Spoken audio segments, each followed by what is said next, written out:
Basic नॉलेजर Manu पर आप लोग का स्वागत है। आज हम कक्षा 10 के चैप्टर वास्तविक संख्या के बारे में महत्वपूर्ण प्रश्न के बारे में आज हम लोग पढ़ेंगे। तो सबसे पहले इस क्वेश्चन को हम लोग देख लेते हैं, उसके बाद बारी बारी से हम और महत्वपूर्ण क्वेश्चन के बारे में देखेंगे। तो सबसे ये महत्वपूर्ण प्रश्न 10th क्लास यानी बोर्ड में आने की 99% संभावना है। तो इस वीडियो पर बने रहिएगा। तो चलिए स्टार्ट करते हैं। यदि m धनात्मक पूर्णांक है तो धनात्मक विषम पूर्णांक का रूप होगा। तो ऑप्शन ए है 4m+2, बी है 4m+4, सी है 4m+1 और डी है इनमें से कोई नहीं। तो इसका आंसर ऑप्शन नंबर सी होगा। अगर इससे रिलेटेड और क्वेश्चन पूछेगा तो हम लोग कैसे उसे हम लोग सॉल्व करेंगे। तो देखते हैं कि m कोई धनात्मक संख्या है। यदि हम इसका विषम रूप देखना चाहते हैं तो यदि इसमें सम संख्या हो या सम संख्या में 4 भी हो सकता है, 2 भी हो सकता है, 6 भी हो सकता है, यानी m के साथ में ये मल्टीप्लाई हो सकता है। यदि हम 4m+1 करेंगे तब भी ये विषम संख्या का स्वरूप है। यदि हम 4m+3 करेंगे तब भी ये विषम संख्या का स्वरूप है। यानी कि यहाँ पे विषम संख्या होना अनिवार्य है, तब वो जाकर के विषम संख्या होगा। तो फर्स्ट प्रश्न हम लोग देख लिए। अब देखते हैं दूसरा प्रश्न। तो 96 का अभाज्य गुणनखंड क्या होगा। तो ऑप्शन है 2 के पावर 4 गुणे 3 के पावर 2, 2 के पावर 3 गुणे 3 के पावर 3, 2 के पावर 5 गुणे 3 के पावर 1 और 2 के पावर 5 गुणे 3 के पावर 2। तो ये क्वेश्चन हर बार बोर्ड एग्जाम में पूछता है। तो हम लोग देखते हैं 96 का अभाज्य गुणनखंड क्या होगा। तो 96 का अभाज्य गुणनखंड निकालने के लिए हम लोग इस विधि का यूज करते हैं।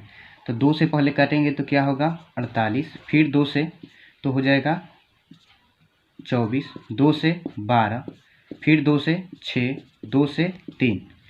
तो हम देखते हैं कि 1 2 3 4 5, 2 5 बार है तो 2 के पावर 5 और 3 1 बार है तो 3 के पावर 1। तो इसका ऑप्शन नंबर सी आंसर हो जाएगा।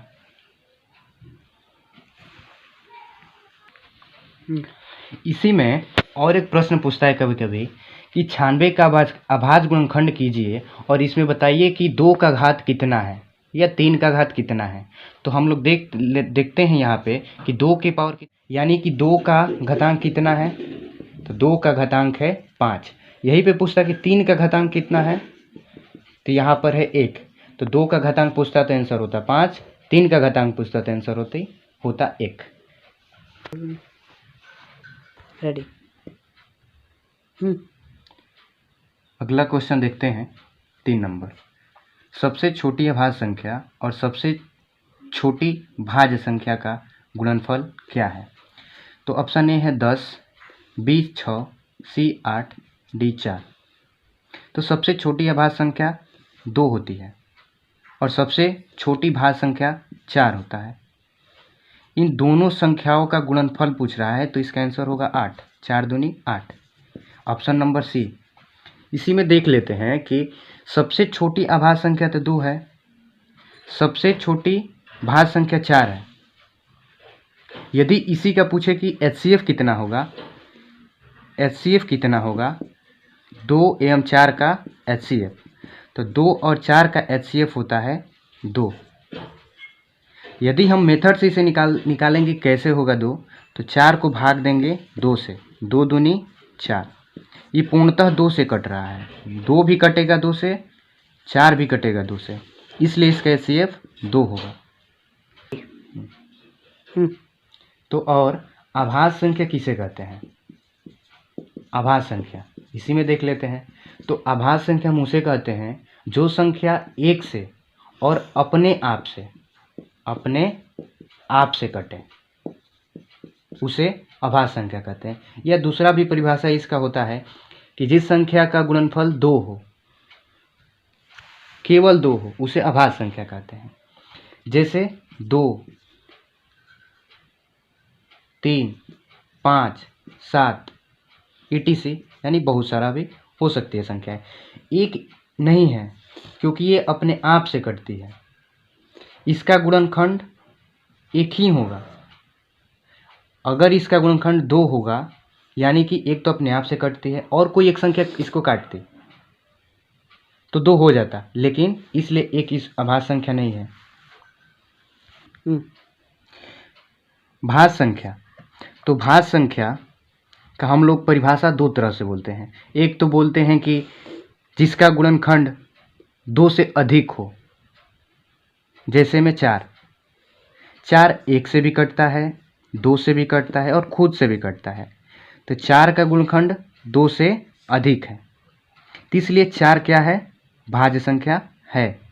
लेकिन हम बात करेंगे 3 भी है क्या, तो चेक कर लेते हैं। ये तो 1 से कटेगा और फिर 3 से, तो इसका गुणनखंड केवल 2 ही है, इसलिए ये भाज्य संख्या नहीं है।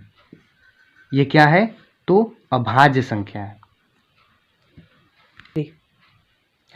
दो संख्याएं a तथा 18 का लसा 36 तथा मसा 2 है, तो a का मान है 2, 3, 4, 1। तो देखते हैं इसका आंसर क्या होता है। तो हम लोग जानते हैं एक फार्मूला कि पहली संख्या गुणे दूसरी संख्या इज इक्वल टू होता है एलसीएम गुणे एचसीएफ। पहली संख्या को हम लोग a मानते हैं और दूसरी संख्या को b मानते हैं, यानी दोनों संख्या का गुणनफल बराबर होता है एलसीएम और एचसीएफ का गुणनफल। तो पहली संख्या a है, दूसरी संख्या 18 है, बराबर एलसीएम इसका कितना है 36 और एचसीएफ कितना है इसका, तो 2 है। तो इसको सोल्यूशन करेंगे तो a गुणे 18, इसको लिख सकते हैं 36 दूनी 72। तो a ये 18 गुणा में है तो ये आ जाएगा भागा में, काटेंगे इसको तो इसका आंसर होगा 4, यानी पहली संख्या इसका क्या होगा 4। ये आंसर है। अब बोलिए, बोला। इसका आंसर ऑप्शन नंबर सी है। रेडी। अगला क्वेश्चन देखते हैं। अगला क्वेश्चन है 0.13 के ऊपर रेकरिंग है, इसे बोलते हैं रेकरिंग वाले सवाल। तो रेकरिंग वाले सवाल हम लोग कैसे करते हैं उसको देखते हैं। तो दिया है क्वेश्चन 0.13 के ऊपर रेकरिंग, ये 1 और 3 के ऊपर रेकरिंग है। तो इसे हम लोग सबसे पहले क्या करेंगे कि जितनी संख्या के ऊपर रेकरिंग है उतना 9 नीचे लिखेंगे। तो पहले 13 लिखा हुआ है उसको लिख लेते हैं, और जितनी संख्या के ऊपर रेकरिंग है उतना 9 नीचे रहता है। तो ये तो आंसर है 13 बटा, इस सवाल से कुछ हट के सवाल। तो 0.13 के ऊपर रेकरिंग, ये केवल 3 के ऊपर रेकरिंग है।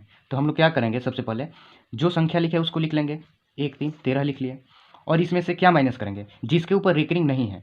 तो 1 के ऊपर रेकरिंग नहीं है तो 1 को माइनस कर देंगे, बटा कितनी संख्या के ऊपर रेकरिंग है, तो 1 संख्या के ऊपर रेकरिंग है तो 1 9 नीचे, पॉइंट और रेकरिंग के बीच में कितनी संख्या है, तो 1 संख्या है, तो 1 संख्या है तो 1 0, बराबर 13 में से गया 12 बटा 90। तो इसको काट देंगे तो 6 बटा 45, इसको फिर काटेंगे तो 3 से 3 दूनी 6 और 3 एकम 3 और 3 पचे 15। तो इसका आंसर हो जाएगा 2 बटा 15।